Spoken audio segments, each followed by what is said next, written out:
अस्सलाम वालेकुम रहमतुल्लाह।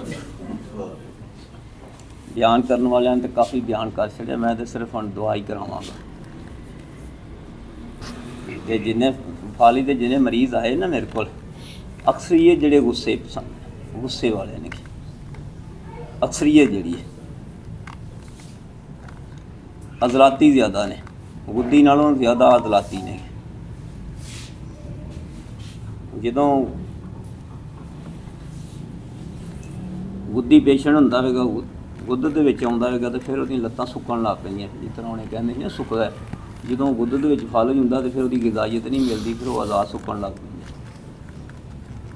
सिर्फ ये पॉइंट दसांगा। बाकी जिन्ने अक्सर जिहड़े आए ने वो अज़लाती फल जी आए ने, अज़लाती तहरीक दे और असाबी फल दे, असाबी तहरीक दे और गुस्से दे मरीज़ आए ने। दुआ वास्ते मैं ही दुआ करा दें या बाबा जी आ जाएंगे? हकीम साहब थोड़ा ਇਹਦੇ ਉੱਤੇ ਫਾਲਿਜ ਦੇ ਉੱਤੇ ਥੋੜੀ ਜਿਹੀ ਗੱਲ ਵੀ ਕਰ ਦਿਓ ਨਾ। ਹਾਂਜੀ, ਇਹਦੇ ਤੋਂ ਆਮ ਤੌਰ ਤੇ ਬਚਣ ਵਾਸਤੇ ਲੋਕ ਕੀ ਕਰਨ? फालिज तो बचन वास्ते फितरत की पैरवी है। एक तो अपने गुस्से ते कंट्रोल करन, रात नूं जागना जिहड़ा फजूल है वो बंद करन।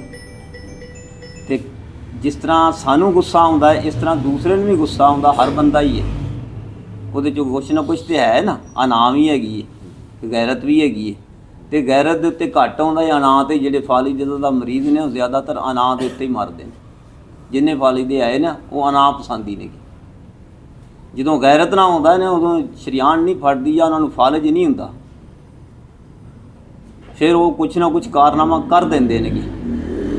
फिर अल्लाह भी उन्हां दी मदद करदा जिहड़े गैरत दे उत्ते हुंदे ने। ते गैरत दो चीज़ां दे उत्ते हैगी, या ईमान ते या तुहाडी इज्जत ते। ये दो गैरतां जिहड़ियां साडियां ना बंदे नूं मार भी मरण मराउण तक लै जांदियां। ते साडा जिहड़ा इत्थे मेरे को जिन्ने मरीज़ आए ने वो गैरत ते नहीं आए हैगे, बल्कि अना दे उत्ते गुस्सा करदे ने। एवें ही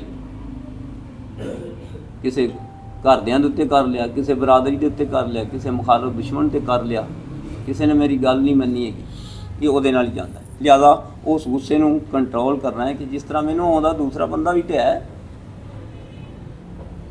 जदों कोई बंदा अल्लाह दे राह ते चलदा है या सीधा हुंदा, सारियां गल्लां उहने बैलेंस दियां होईयां, इलम दियां होईयां ने। अंधेरिया जो कट के नूर वाले पासे लै जांदा। अगर बंदा इस तरह सोच के समझ के चलता तो फिर वो बैलेंस कर रहिंदा, हत्तुल इम्कान वो फालिज तो बच जाता है। जदों हो जाए असीं उन्हां दी फिर तहरीकां भी दसियां सन कि जे बंदे नूं असाबी तहलील दे नाल हो गया होगा, असाबी तहलील दे, फिर उहदा इलाज असीं वो बंदा अज़लाती गुद्दी बंदा हुंदा है, गर्म खुश्क बंदा हुंदा है, खुश्क गर्म बल्कि खुश्क गर्म मिजाज का, उहदा मिजाज असीं गर्म खुश्क ते गर्म तर तहरीक दे विच करना है। गर्मी उहदी कायम रखनी है ते उहदे विच थोड़ी जी पोलाइटनेस लै आउणी। जिहड़ी खुश्की दे नाल तणिया गया सी उहनूं तोड़ देना थोड़ा जिहा। जिहड़ा बंदा अज़लाती तहलील दे नाले अज़लात विच तहलील आ गई है, वो बंदा गर्म खुश्क मिजाज दा हुंदा है और उहदे खब्बे पासे फालिज हुंदा है। उहनूं असीं तर गरम ते तर तरी सर्दी वाले पासे ले जाना। पहलों तरी गर्मी फिर तरी सर्दी वाले पासे ਉਹਦੀ तहरीक ਨੂੰ ਉਹਦੀ तरी कायम रखनी है, ਉਹਦੇ 'ਚੋਂ तरी कायम रखनी है। ਉਹਦੀ खुश्की जिहड़ी गर्मी ਦੇ ਨਾਲ खुश्की पैदा होई सी ਉਹਨੂੰ ਤੋੜ देना। ਉਹਦਾ इलाज ਉਹਦੇ वास्ते गिज़ावां भी ने, ਉਹਦੇ वास्ते फिर दुआवां भी ने, ਉਹਦੇ वास्ते फिर नरमी वालियां तदाबीर में कि तू नफसियाती तौर पर किस तरह नरम रहना है। तीसरी ਜਿਹੜੇ गुद्दी तहलील ਦੇ ਬੰਦੇ ਨੇ, ਜਿਨ੍ਹਾਂ ਦੇ ਗੁੱਦਤ ਜਿਹੜੇ ਨੇ ਗਲੈਂਡ ਜਿਹੜੇ ਨੇ ਤਹਲੀਲ ਹੋ ਜਾਂਦੇ ਨੇ, ਉਹਦੇ 'ਚ ਦਿਮਾਗ ਦੇ ਅਸਾਬ ਦੇ ਵਿੱਚ ਦਿਮਾਗ ਦੇ ਵਿੱਚ ਤਹਿਰੀਕ ਹੁੰਦੀ ਹੈ। ਉਹਨਾਂ ਦਾ ਇਲਾਜ ਅਸੀਂ ਅਜ਼ਲਾਤ ਨੂੰ ਤਹਿਰੀਕ ਦੇ ਕੇ ਕਰਨੇ ਇੱਥੇ ਜਿਹੜੇ ਕਰਨੇ ਅਸੀਂ ਉਹਨਾਂ ਨੂੰ ਅਜ਼ਲਾਤੀ ਗੁੱਦੀ अदलाती साफ़ी दुआवां देनी है, दुआ गिज़ावां भी देनी है। ਔਰ ਇਨਸ਼ਾਅੱਲਾ ਉਹ ਠੀਕ ਹੁੰਦੇ ਨੇ,